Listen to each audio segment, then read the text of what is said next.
dulu aja untuk ngatasin ini. Ya menarik. Yang penting rakyatnya diselamatkan, dan itu saya rasa langkah kemarin ya, kita juga harus appreciate terhadap korban yang dia memakai pinjol ilegal. Ya sudah, stop, nggak usah dibayar aja. Itu suatu keputusan perlindungan pemerintah yang menurut saya sangat bijak.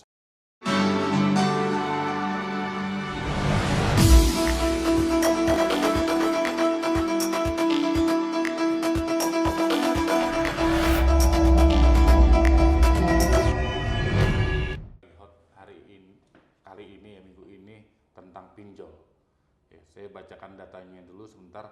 Sejak 2019 hingga Oktober 2001, setidaknya ada 19.711 aduan yang dilayangkan kepada OJK, khususnya pengaduan terkait masalah pinjaman online ilegal.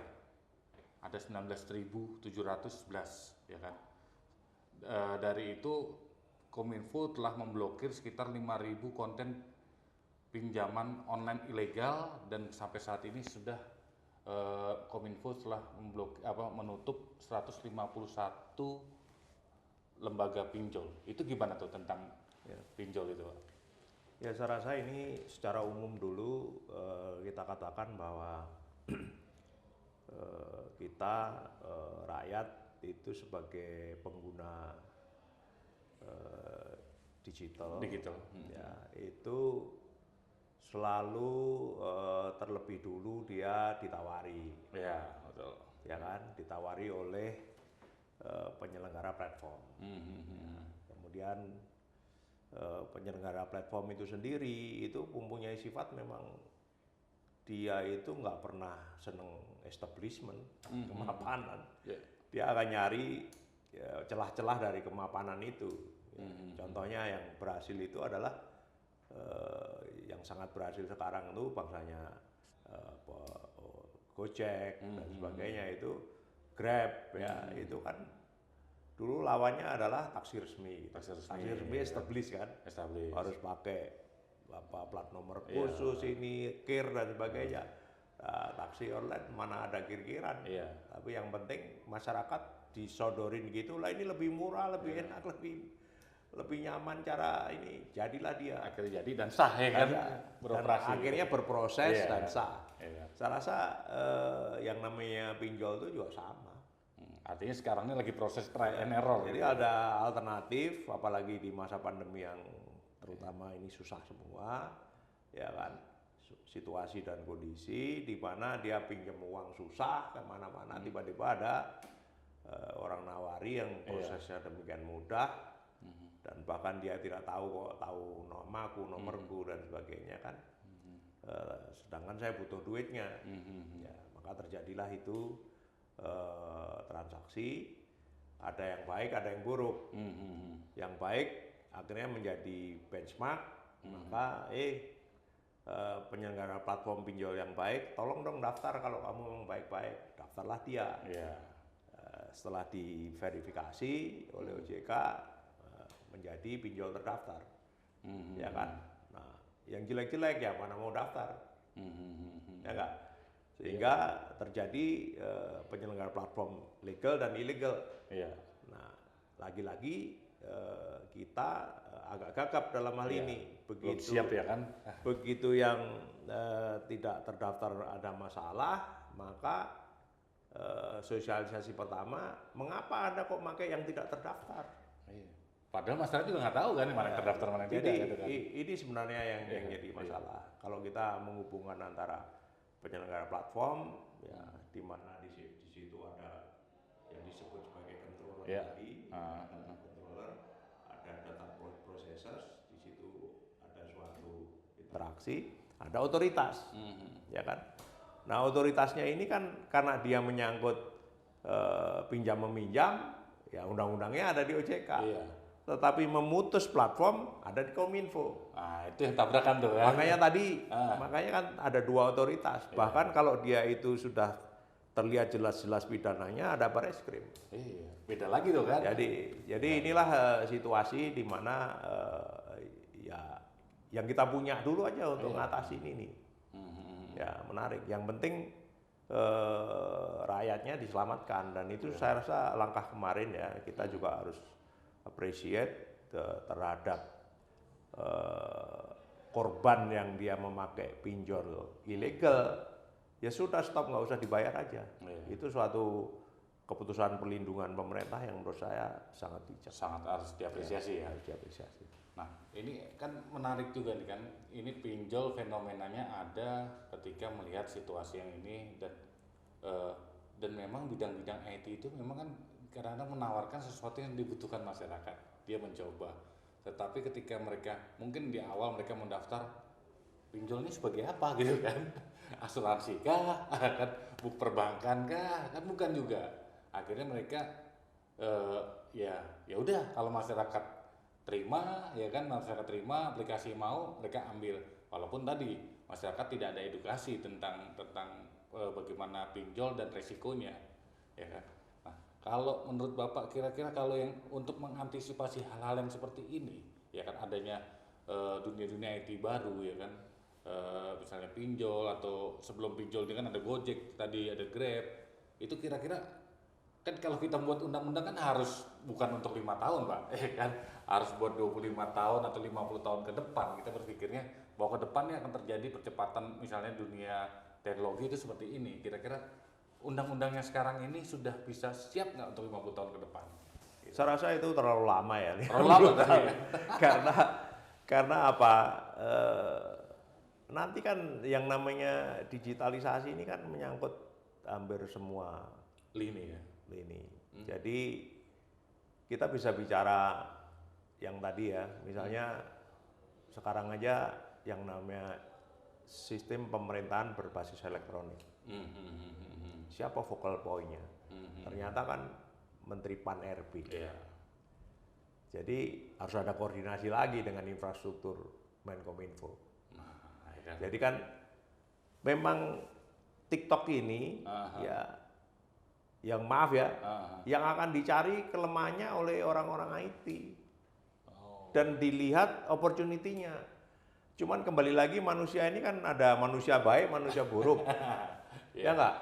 Kalau dia manusia baik, ya dia akan mencari futures value yang baik.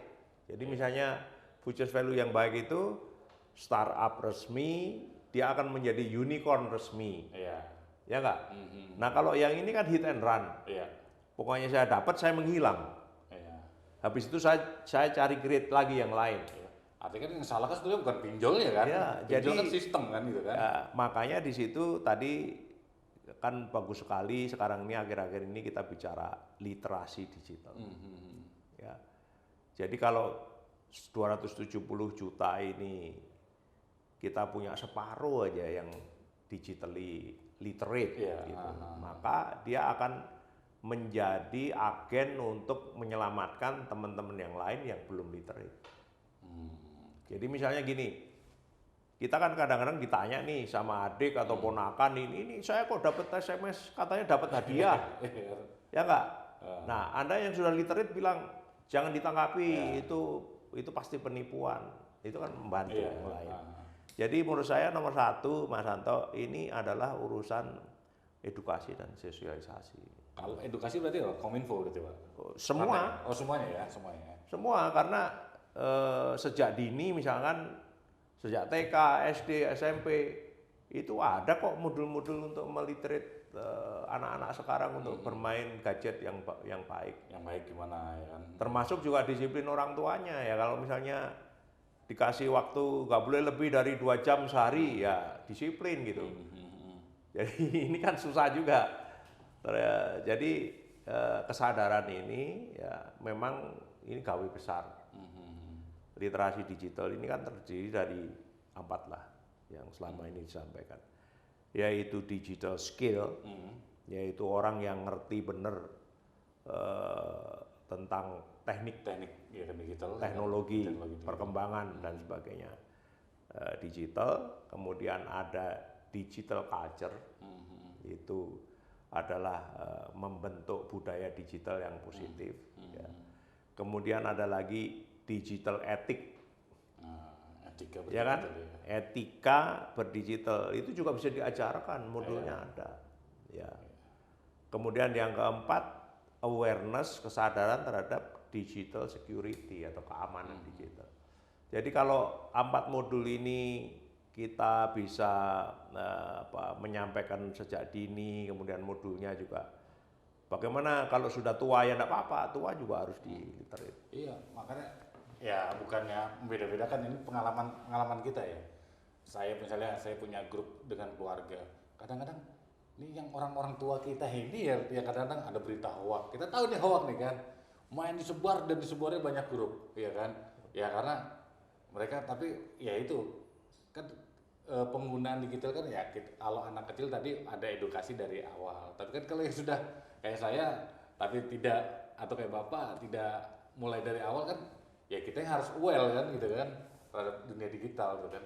Ya, memang kalau itu khusus sosmed ya. Nah, sosmed Jadi kan? sosmed ini kan memang punya dampak yang luar biasa lah, terutama terhadap bahkan orang-orang yang dewasa, bahkan orang pensiunan pun kalau sudah main sosmed dia bisa bertengkar sendiri di situ, ya kan?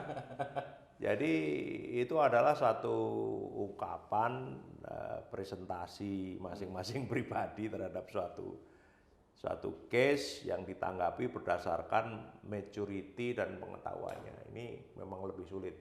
Tetapi kalau buat orang-orang tua kan mudah-mudahan di WA group ataupun Instagram yang lain itu masing-masing mempunyai rule of the game lah gitu. Iya. Kalau itu ditaati misalkan ini membahayakan ya di exit aja, di del aja karena berbahaya. Terutama saat ini ya terhadap persatuan, kesatuan dan sebagainya. Sebenarnya bisa dinikmati kok digital ini. Iya, artinya tidak melulu harus menjadi ketakutan ya. Iya, enggak usah. Kita, kan? Ya. Nah, kalau saya menanya sedikit tentang masyarakat telematika Indonesia. Nah, itu tuh apa sih, Pak? Kira-kira Ya. sebagai Jadi, ketua tuh apa? Ini kan orang-orang kan pasti nanya juga tuh kan. Iya, ya. Ya ini memang unik ya. Mastel ini kan didirikan 1 Desember 93. Jadi udah lama, hampir 29 tahun. 29 tahun ya. Jadi perkumpulan masyarakat ini waktu itu kan untuk menjadi penyeimbang lah, karena telekomunikasi itu kan mulai dibuka dari monopoli ke pasar. Sehingga kalau dia masuk pasar, siapa yang akan ikut mengendalikan, mengontrol, memberi masukan? Maka Mastel itu dibentuk. Nah, perkembangannya sampai hari ini ternyata banyak minat gitu ya. Dulu kan ada yang bekas menteri jadi ketua umum Mastel, Pak Giri. Kemudian ada bekas dirjen, ada swasta, ada bekas dirut Telkom 2, bahkan yang kami ganti itu Pak Kristiono juga Pak Dirut, Pak Stianto juga Dirut Telkom. Jadi menjadi suatu kumpulan masyarakat yang saat ini ternyata banyak regulator dan mantan regulator, mantan dirjen itu gabung di Mastel. Ya, memberikan ilmunya, memberikan pengalamannya. Ya, ada kurang lebih 300 expert dari perguruan tinggi, ya, ada doktor, profesor juga banyak di situ. Kemudian profesional juga di situ, ya. Ada 112 perusahaan di bidang telematika yang gabung di Mastel. Selain ada 29 asosiasi. Oh, ada asosiasi masuk Ya, di sini juga masuk berarti di ya? Mastel. Jadi dengan itu kita berkumpul, maka terjadi suatu sharing knowledge, pengalaman, expertise yang bagus sekali untuk dipakai macam-macam. Ya seperti ini Anda panggil kami memberikan pendapat tentang pinjol, tentang PDP, ya kan. Dari sisi kita sebagai masyarakat itu ada kok undang-undangnya bahwa regulator pemerintah dan sebagainya itu mesti mendengarkan juga suara masyarakat.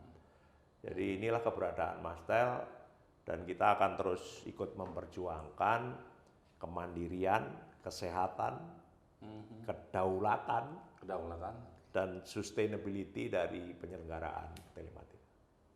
Artinya outputnya itu Mastel itu ya harus bersinergi dengan pemerintah yang saat ini semuanya. Harus semuanya ya. Semuanya.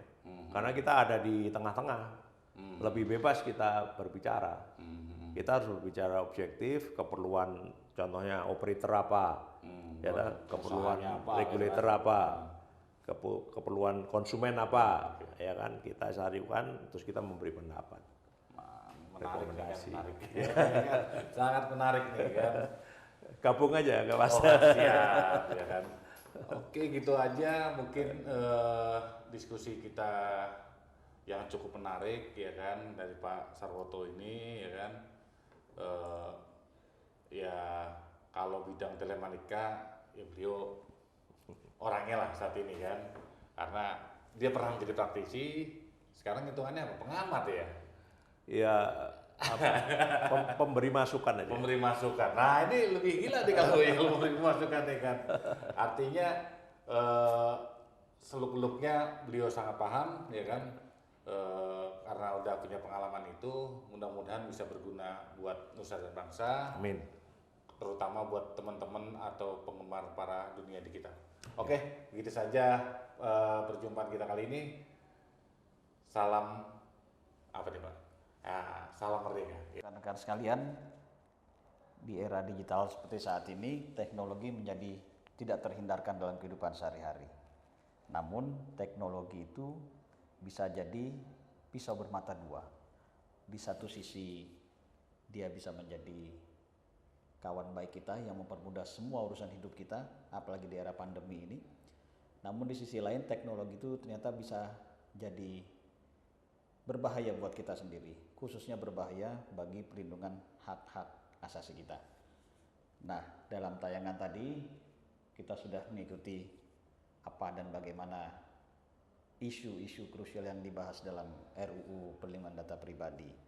Catatan pentingnya adalah rancangan Undang-Undang Perlindungan Data Pribadi ini menjadi sebuah keniscayaan bagi kita semua saat ini. Namun judul perlindungan ini harus benar-benar diejawantahkan atau diimplementasikan sehingga hak-hak asasi warga itu benar-benar terlindungi.